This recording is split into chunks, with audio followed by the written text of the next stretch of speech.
Hi there, I'm Jerry and I was just sent this really lovely roller shade that I'm going to show you how to install. This comes packaged extremely well. Everything you need, instructions and all the hardware right nice bubble wrapped inside the package inside the box.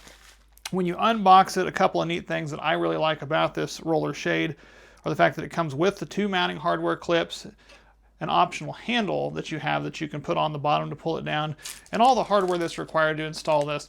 Now these shades come in various sizes, and they also come in various densities allowing certain light to pass through, or you can get like I was sent here, which is a blackout version, which when I show it on the window you'll understand, but when you pull this down it completely blacks out. You can't see any light coming through that at all, which is super cool, super easy operation.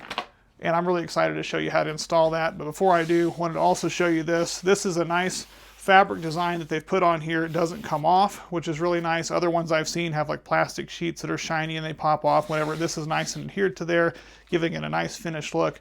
And I think this is going to be a really easy install. Let's get started. Some tools you're going to need to make sure before you get started are measuring tape so that you can measure the appropriate size. You're then going to need a screwdriver, either a manual one or an electric screwdriver. This will certainly help if you're going to be driving in some of the hardware into wood. Of course, if you're going to be using the anchors and installing this into drywall, a manual one probably would work better. What you're going to do first is you're going to take your provided bracket and provided screw that comes along with this and come on over here. We're going to go ahead and line this up and make sure this is lined up on here on the window, and just simply screw this in to the window like this. And we're going to do the same thing on the other side. Next, you're going to take your blind and you're going to hook this little front edge under the front edge of this, like that. And then we're just going to push back on it to snap that back into place.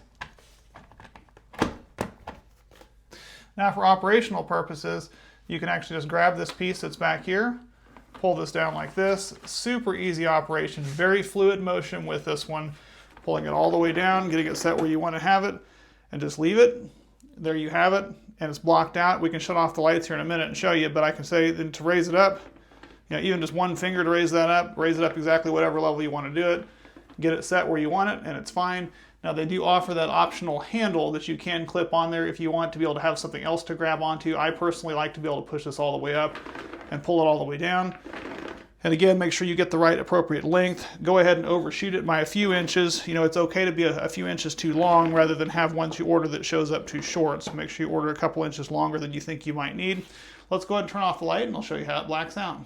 Now this is completely blacked out. This is great because it has the UV protection on there to help so that you don't have the UV rays coming in. This blackout protection is done because it's got kind of a dual layer. It's got the fabric and it's got a foam backing on the back of this as well, which really helps block out that natural light coming in. So very good product.